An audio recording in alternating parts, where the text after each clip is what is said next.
আল্লাহ আজকে যেন আমার একটা পোলা হয়। আমার স্বপ্ন আমার একটা পোলা হইলে আমি ওরে মুকেশ আম্বানির মতো বড় ব্যবসায়ী বানামু। আমিন। কংগ্রাচুলেশন, আপনার ছেলে সন্তান হইছে। আলহামদুলিল্লাহ, আমার দোয়া কবুল হইছে। কিন্তু একটা সমস্যা আছে, ওর রিপোর্ট দেখে যেটা বুঝতে পারলাম, ওর মাথায় তো ব্রেন নাই, ব্রেনের জায়গায় গু আছে। আর ওর মাথার জায়গায় পাছা, আর পাছার জায়গায় মাথা। আর এটা থেকে বোঝা যায় ওর কোনো লজ্জা শরম থাকবো না। বড় হওয়ার পর ও একটা নির্লজ্জ বিহায় হইব। ডাক্তার সাহেব, এখন এই সমস্যার সমাধান? I am extremely sorry, medical science এখন পর্যন্ত এই রোগের কোনো চিকিৎসা বের করতে পারে নাই। ভবিষ্যৎ বাবা, অনেক বিপদে পড়ে আজকে আমি আপনার কাছে আইছি। আমার একটা পোলা হইছে, ডাক্তার কইছে ওর মাথায় মগজ নাই, ওর মাথায় গু। আর ওর নাকি মাথার জায়গায় পাছা হইছে আর পাছার জায়গায় মাথা।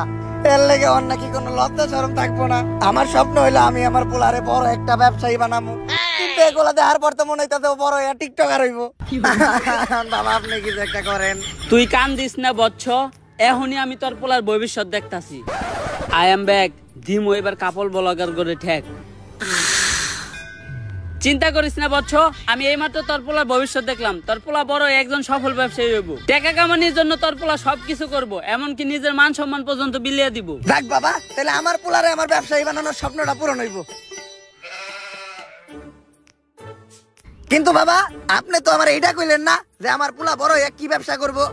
বউ ব্যবসা করব। যতটুকু কইছি আমি আর কইতে পারবো না। ওরে ধর্ম দিয়ে আমি এক পাপ করছি, ওর কাহিনী কইয়ে আমি আর পাপ কামাইতে চাই না। আস্তাগফিরুল্লাহ, নাউযুবিল্লাহ। পোলাপান বলে এত খারাপ হয়? কাপল ব্লগার কো নাম মুহে নিছি, এখন যে আবার আমার উযু করতে হইব। আস্তাগফিরুল্লাহ, নাউযুবিল্লাহ। দর্শক, একজন বউ ব্যবসায়ীর বাকি সফলতার কাহিনীটা আমরা তাদের মুখ থেকেই শুনবো, চলেন। দর্শক, আমাদের মাঝখানে আছে দেশের সবচাইতে স্বনামহীন বিশিষ্ট বউ ব্যবসায়ী সম্রাট। আমাদের লজ্জা শরম নাই, তাই আমরা বউ ইচ্ছা খাই। তো ভাই, আপনি কাকে ভাবিরে তো দেখতাছি না। আমরা একটু বাইরে গেছিলাম তো, আপনার ভাবি বোরকা পরা ছিল, তাই ওরে বোরকাটা খুলে আসতে বলছি। কারণ বোরকা পরা অবস্থায় ইন্টারভিউ দিলে ইন্টারভিউতে ভিউ কম আসবো। তো দর্শক, আমাদের ভাবি পরহেজগার মানুষ, বাইরে গেলে বোরকা পরে, পর্দা করে। আরে ওইরকম কিছু না, আসলে বোরকা ছাড়া বাইরে গেলে সবাই ওরে চিনালায়, তারপরে গালাগালি করে। ওই তো চলে আসছে। ভাবি, আপনি আমার পাশে বসলেন যে? আর এই সমস্যা নাই, আমি কাপল ব্লগারে বউ না। ভিডিওর বিয়ের জন্য আমি যাত্রার সাথে বসতে পারি, যাইতে তাই করতে পারি। বেবি, তুমি ওনার কোলে উঠে বসো। কোলে উঠে বসলে এই ইন্টারভিউটার ভিউ আরো বেশি হইব। আরে না থাক, এত ভিউয়ের দরকার নাই, আমরা ইন্টারভিউতে ফিরে যাই। তো আপনার কাছে আমার প্রথম প্রশ্ন, আপনি কিভাবে এই বউ ব্যবসা শুরু করলেন?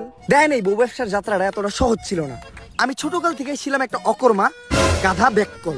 আমার ব্রেনা ছিল আমার পুক্কিতে, তাই আমার দিয়ে কোনো কাজকর্ম হইতো না। যেই চাকরি করতে যাইতাম ওই জায়গায় খালি লাত্তেই খাইতাম। তাই আমি মানসিক ভাবে অনেকটা ভাঙা পড়ি।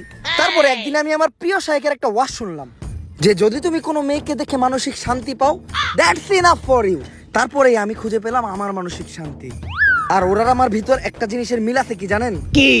আমরা দুইজনেই নির্লজ্জ বেহায়া। আর বিয়ের শুরুতে আমাদের আর্থিক অবস্থা তো এমন একটা ভালো ছিল না।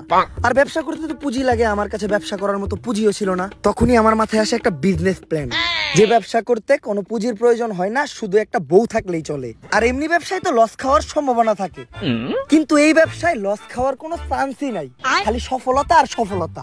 সেইটাই হচ্ছে এই বউ ব্যবসা। আর তারপর থেকেই আমরা শুরু করি এই কাপল ব্লগ। আর আজ আমি একজন সফল বউ ব্যবসায়ী। ভাই, দর্শক জানতে চাই আপনার এই সফলতার পিছনে আপনার বউয়ের অবদান কতটুকু? আরে পুরো অবদানই তো আমার বউয়ের। এই কাপল ব্লগে সফল হইতে গেলে শুধু আপনার একার নির্লজ্জ হইলেই হইব না, আপনার বউয়েরও হইতে হইব নির্লজ্জ। বউ যত বেশি নির্লজ্জ, কাপল ব্লগে তত বেশি ভিউ। এই যেমন ধরেন, আমি যদি এখন ওরে কই যে জামাটা খুইলা লাও, ক্যামেরার সামনে জামা খুইলা লাইবে, 1 সেকেন্ডও ভাববো না। আরে বেবি, এখন খুইলো না, এটা তো আমাকে ক্যামেরা না। জামা খুলবা খালি আমাকে ক্যামেরার সামনে, ভিউ বেশি হইব। আমাকে লজ্জা শরম নাই, তাই আমরা বউ ইচ্ছা খাই।